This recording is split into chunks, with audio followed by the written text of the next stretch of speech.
जय मसीह की। आज फिर एक बार हम आपका स्वागत करते हैं कि प्रभु आपको इस आराधना के जरिए से, इस संदेश के जरिए से आपको आशीष दे।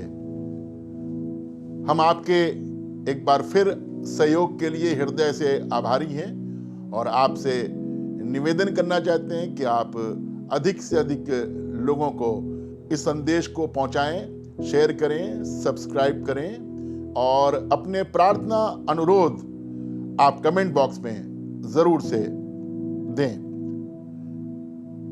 पिछले बार हम धार्मिकता के बारे में आपसे बात कर रहे थे। धार्मिकता यानी वो धार्मिकता जो परमेश्वर हमें देना मांगता है, जो परमेश्वर ने मेरे और आपके लिए तैयार की है। हम जिस युग में रहते हैं उसमें धर्म शब्द का बहुत अधिक इस्तेमाल किया गया है और अलग अलग समुदाय को बांटने के लिए भी इस शब्द की सहायता ली जाती है। लेकिन यूनानी भाषा में ये जो शब्द है वो थ्रेस्किया कहलाता है और इसका मतलब है, इसका अर्थ है कुछ बंधन, कुछ दायरे, कुछ परंपराओं में अपने आप को रखना।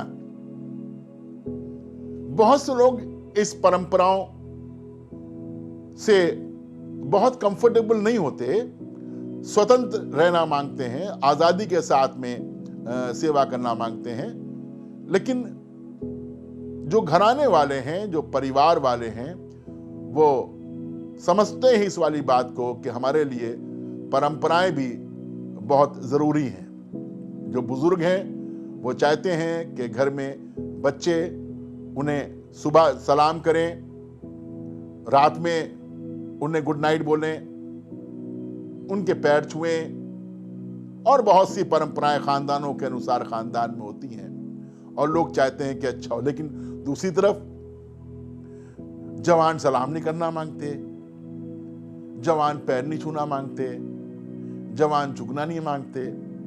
तो अलग अलग तरह की परंपराएं हैं जिसमें लोग अपने आप को कंफर्टेबल फील करते हैं। लेकिन फिर भी हम इन परंपराओं को हटा नहीं सकते।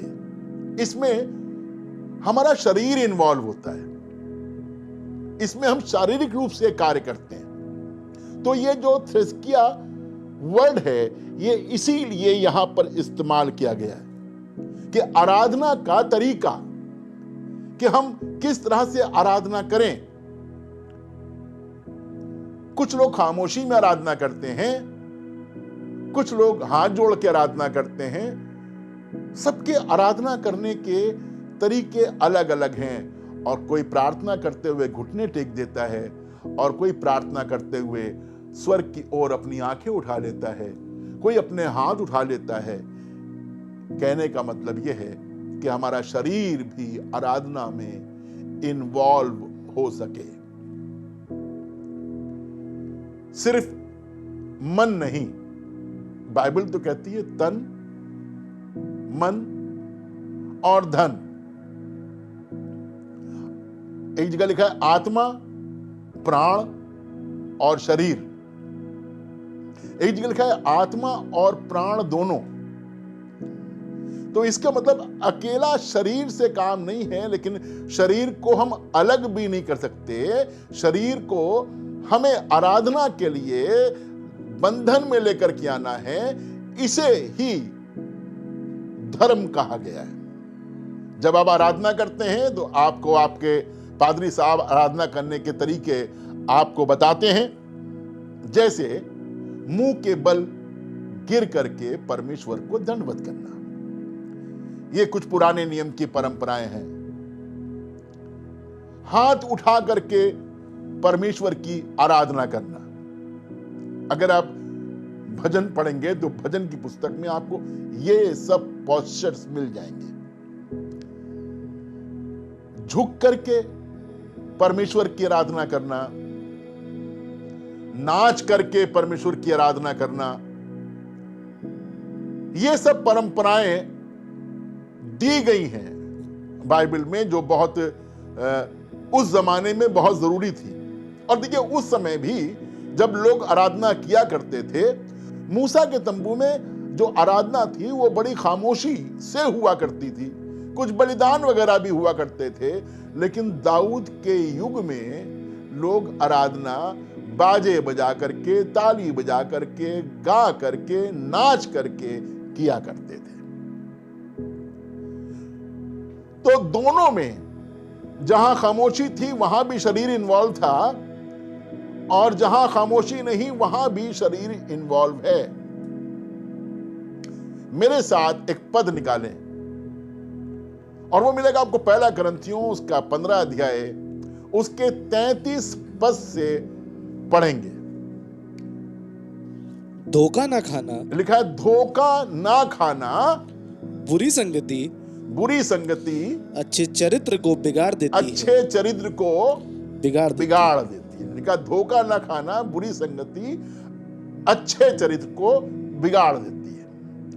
यहां पर बताया गया है कि परमेश्वर ने हर एक को चरित्र दिया है, और वो चरित्र अच्छा दिया है क्योंकि परमेश्वर ने हर मनुष्य को अपनी शक्ल पे और अपनी समानता में बनाया है। इसका मतलब परमेश्वर का चरित्र मनुष्य में है। आदम ने अदन की वाटिका में जिसका जो नाम रखा, आज तक उस प्राणी का वही नाम है। इसका मतलब परमेश्वर का कैरेक्टर आदम में था, परमेश्वर का कैरेक्टर स्त्री में भी था, क्योंकि परमेश्वर ने उनको बनाया था।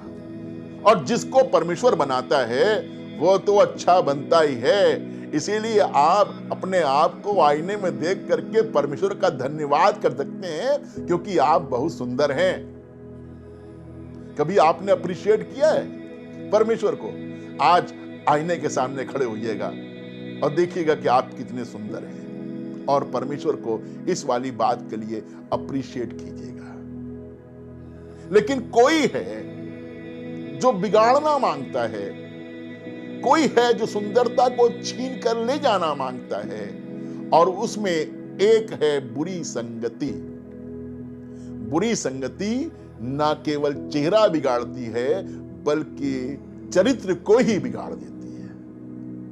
बुरी संगति अच्छे चाल चलन को बिगाड़ देती है। इसलिए धोखा ना खाएं। संसार हमें धोखा देता है, संसार हमें छलता है, सांसारिक बातें हमें अपने कपट में फंसा देती हैं। इसलिए कहा धोखा ना खाओ। बुरी संगति अच्छे चाल चलन को बिगाड़ देती है। आगे पढ़े।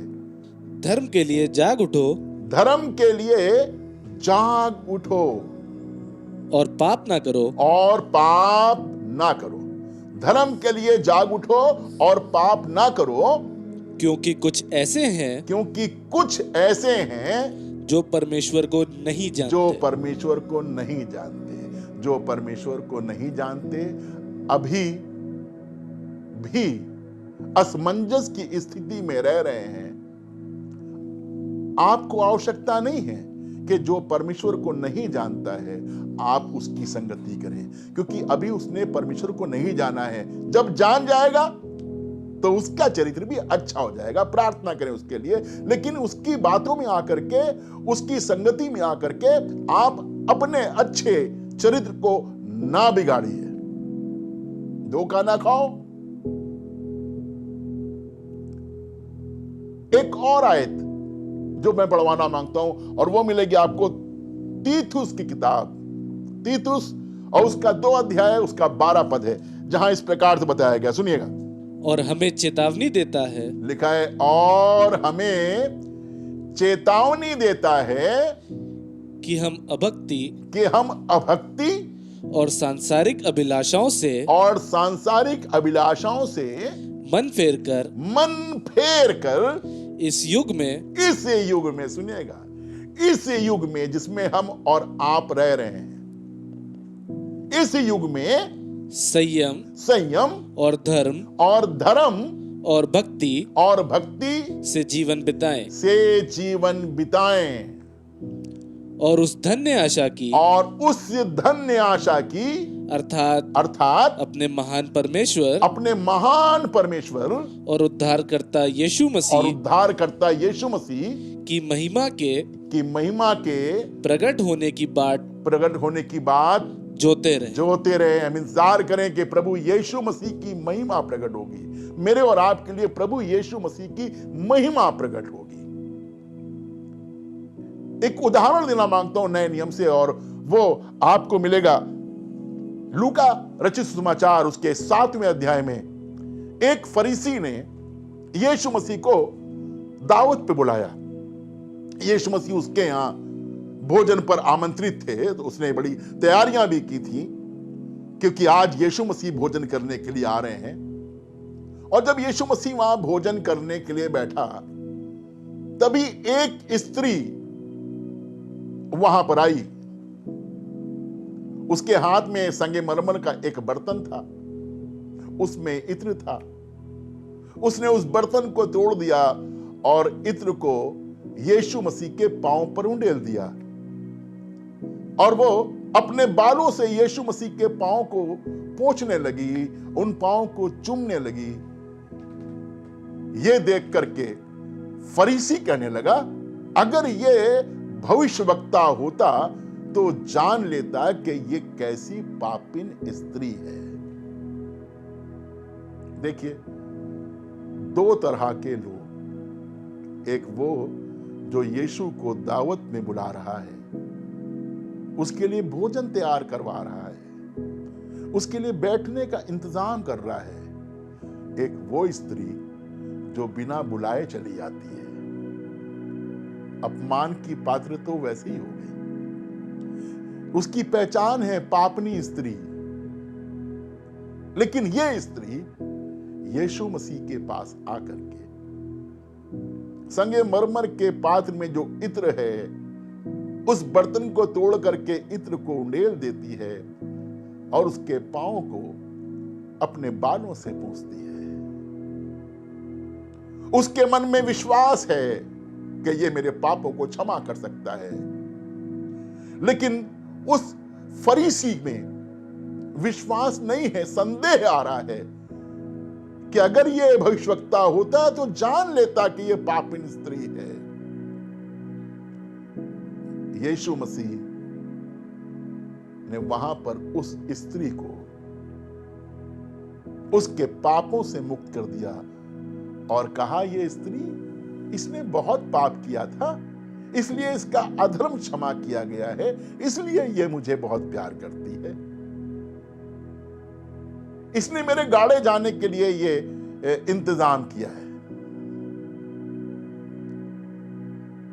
प्रभु ने उस स्त्री के मन को देखा, प्रभु ने उस स्त्री के समर्पण को देखा, प्रभु ने उस स्त्री के आंसुओं को देखा, उसके पश्चाताप को देखा।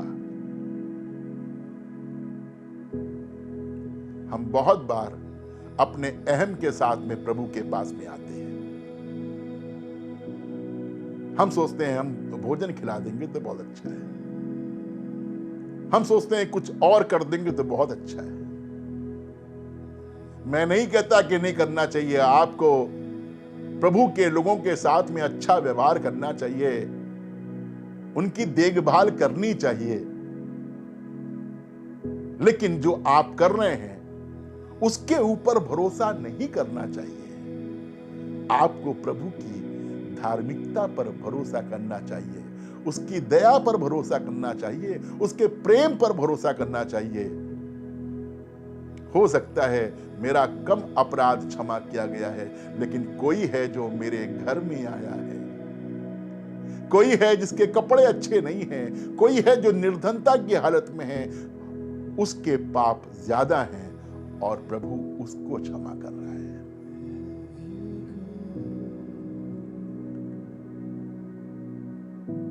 ये है प्रभु की धार्मिकता।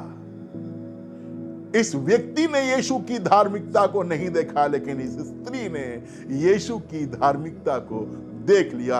और यीशु मसीह ने कहा, जहां जहां मेरा सुसमाचार सुनाया जाएगा वहां वहां इसकी चर्चा भी की जाएगी। मेरे भाइयों, मेरे अजीजों, आप और मैं ऐसे जीवन को अख्तियार करें कि जहां जहां यीशु का सुसमाचार सुनाया जाए, मेरी भी चर्चा की जाए कि मेरे पाप क्षमा किए थे किसने? मेरे यीशु मसीह ने। इस तरह से अपने आप को उसके सामने समर्पित कर दें। प्रकाशित वाक्य उसका 4 अध्याय और उसकी 10 और 11 आयत पढ़ेंगे। तब 24 प्राचीन, लिखा तब 24 प्राचीन सिंहासन पर बैठने वाले के सामने, सिंहासन पर बैठने वाले के सामने गिर पड़ेंगे। हाँ, और उसे जो युगान युग जीवता है प्रणाम करेंगे। हाँ, और वे अपने अपने मुकुट सिंहासन के सामने, और वो अपने अपने मुकुट सिंहासन के सामने ये कहते हुए डाल देंगे। हमारे सर पे भी सम्मान है, हमारे सर पे भी तेज है, हमारे सर पर भी कोई ना कोई मुकुट है, कोई ना कोई ताज है, हमारा कोई ना कोई पद है, हमारी भी इज्जत है। लेकिन यहां लिखा है, वो अपने मुकुट, अपने ताज ये कहते हुए उसके सामने डाल देंगे, हे हमारे प्रभु और परमेश्वर, तू ही महिमा और आदर और सामर्थ के योग्य है। तू ही योग्य है। हाँ, क्योंकि तू ही ने सब वस्तुएं सृजी और वे तेरी ही इच्छा से थी और सृजी गई। राज्य, पराक्रम, महिमा तेरे ही हैं। ये हमने कई बार प्रार्थना की है। यूहन्ना बपतिस्मा देने वाला कहने लगा, अवश्य है कि मैं घटूं और वो बढ़े। धार्मिकता उसकी है। हम अपने आप को, अपने शरीर को ये बताएं कि तुझे हर हालत में प्रभु की आराधना करनी है। अपने शरीर को प्रभु में लगाएं। रोमियो 12 अध्याय में लिखा है, इसलिए मैं प्रभु की दया याद दिला करके तुमसे विनती करता हूं कि अपने शरीरों को प्रभु को जीवित, पवित्र और भावता हुआ बलिदान करके चढ़ाओ। ये तुम्हारी आत्मिक सेवा है। प्रभु की इस धार्मिकता में हम अपने मन को भी लगाएं और अपने शरीर को भी लगाएं और प्रभु की आराधना करें, क्योंकि धार्मिकता उसी की है। आइए प्रार्थना करें। प्रभु, धन्यवाद करते हैं, तुम्हारा बहुत अच्छा प्रभु है। तूने हमें हमारी धार्मिकता के कारण नहीं, लेकिन वो धार्मिकता जो तूने अपने खून के माध्यम से, अपने बलिदान के माध्यम से हमारे लिए तैयार की है, हम पर अनुग्रह किया है, हमें चुना है, हमें धन्य ठहराया है। चाहते हैं प्रभु, ऐसी धार्मिकता की भूख और प्यास हमारे हृदय में बनी रहे, ताकि प्रभु तेरे होठों से अपने लिए ये शब्द सुन सके कि हम धन्य हैं। प्रभु, हमारे ताज, हमारा सम्मान, हमारे पद तेरे सामने कुछ नहीं है। अवश्य है कि हम घटें और तू बढ़े। आज प्रभु अपने आप को हम तेरे हाथों में सौंपते हैं और चाहते हैं हम पर तेरा अनुग्रह होने पाए, हमारे सुनने वालों पर तेरा अनुग्रह होने पाए। जो बीमार हैं उनको तेरे हुजूर लेकर के आते हैं, उन्हें चंगाई दे। जो कमजोर हैं उन्हें सामर्थ दे। जिनके कोर्ट केसेस है प्रभु, उनके पक्ष में निर्णय होने पाए। प्रार्थना करते हैं, निर्बलता में तू हमारा सहायक हो जा प्रभु। हर प्रकार की समस्या हमारे लोगों की जाती रहे। उद्धार से उनका घर भर जाए, बुरी संगतियां जाती रहें, ये धोखा ना खाएं, लेकिन जाने कि धर्मी प्रभु है, सत्य का प्रभु है, धार्मिकता का प्रभु है और ये धार्मिकता की संतान है। प्रभु इन्हें तेरे हाथ में सौंपते हैं, अपने आप को तेरे हाथ में सौंपते हैं, यीशु मसीह के नाम से मांगते हैं, आमीन।